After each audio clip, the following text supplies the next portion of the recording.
El grup teatral de la Sala Cabanyes de Mataró ha posat en escena l'obra Joc de cartes en el marc del 42è concurs de teatre amateur Premi Ciutat de Calella, una peça teatral basada en el text Adreça desconeguda de Catherine Cressman Taylor i dirigida en aquest cas per Joan Paran. 12 de novembre de 1932. Benvolgut, Martin. Un altre cop a Alemanya. Quina enveja! Tot i que no el veig des de la meva època d'estudiant, encara recordo l'encís del passeig dels Til·lers. L'àmplia llibertat intel·lectual, la joventut, la música, la camaraderia alegre. I ara, l'antic esperit del Juncker, l'arrogància prussiana i el militarisme han desaparegut. Te'n vas cap a una Alemanya democràtica. Alemanya, hem trobat el nostre destí i que el futur se'ns acosta en la forma d'una onada avassegadora. Nosaltres també ens hem de moure, hem de seguir-la. Tens raó, Sí, tens raó. Ara mateix es cometen injustícies. És veritat, les tropes d'assalt tenen els seus moments de victòria i hi ha caps ensangonats, cors tristos que ho demostren. Però aquestes coses passen. Si l'objectiu que tenim a la vida és bo, totes aquestes coses passen i s'obliden.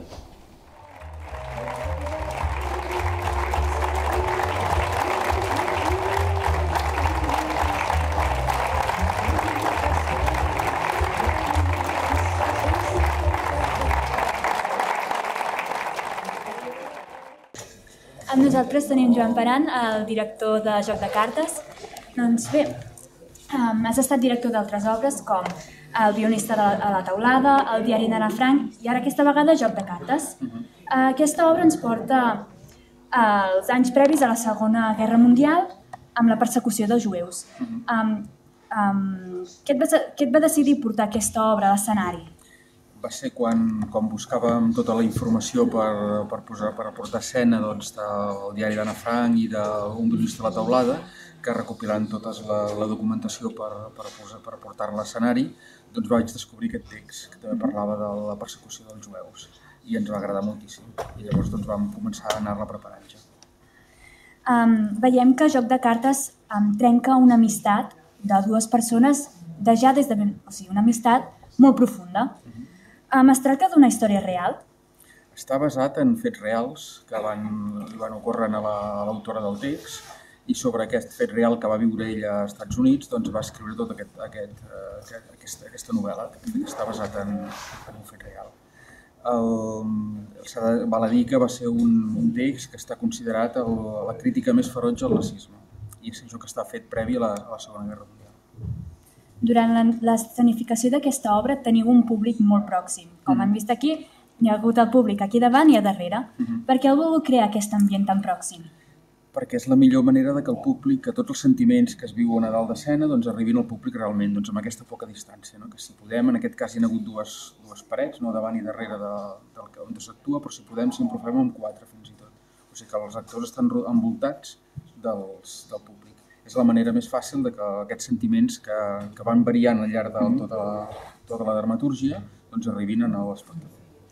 A part de Joc de cartes, estàs treballant en alguna cosa o estàs començant a preparar ja alguna cosa, esdeveniments futurs? Sí, ara el 2 d'abril estrenem Vall d'agost, de Brian Friel, l'estrenem a Mataró.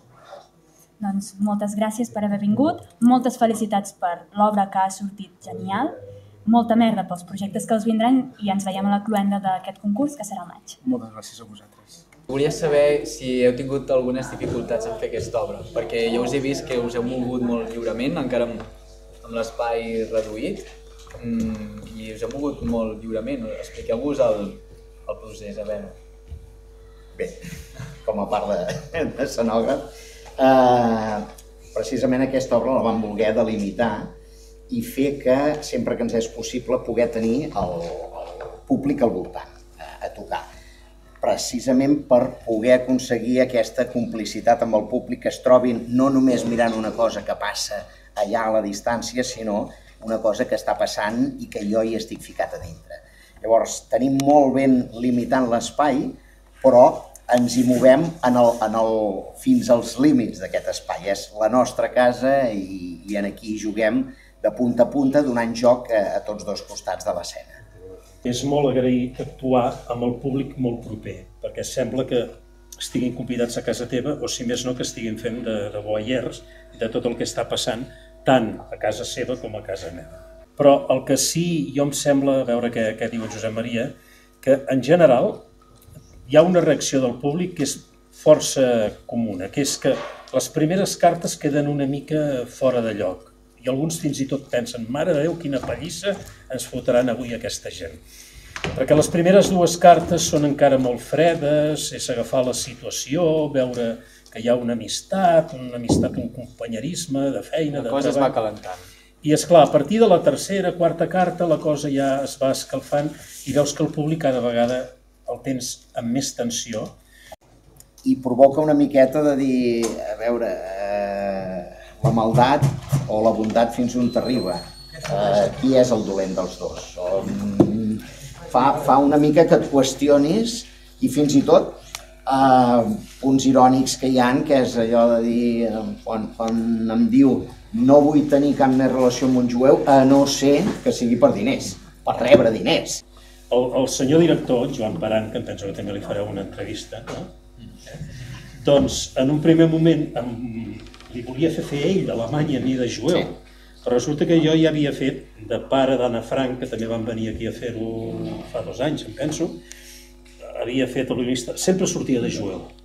I jo li vaig dir, no, Joan, per favor, deixa'm fer d'alemany. I aleshores aquest intercanvi de paper, a mi em va agradar molt poder fer un paper d'alemany, de nazi, perquè jo odio, per odiar potser no és el verb exacte, però em fa molt de fàstic totes aquestes idees de dreta, de nazisme, de feixisme, i pensava que era un regal que m'havia fet en Joan i també en Josep Maria per deixar-me fer aquest paper, en quant que intentaria jo amb la meva interpretació que la gent m'agafés una mica de fàstic i tot, i d'odi al meu personatge.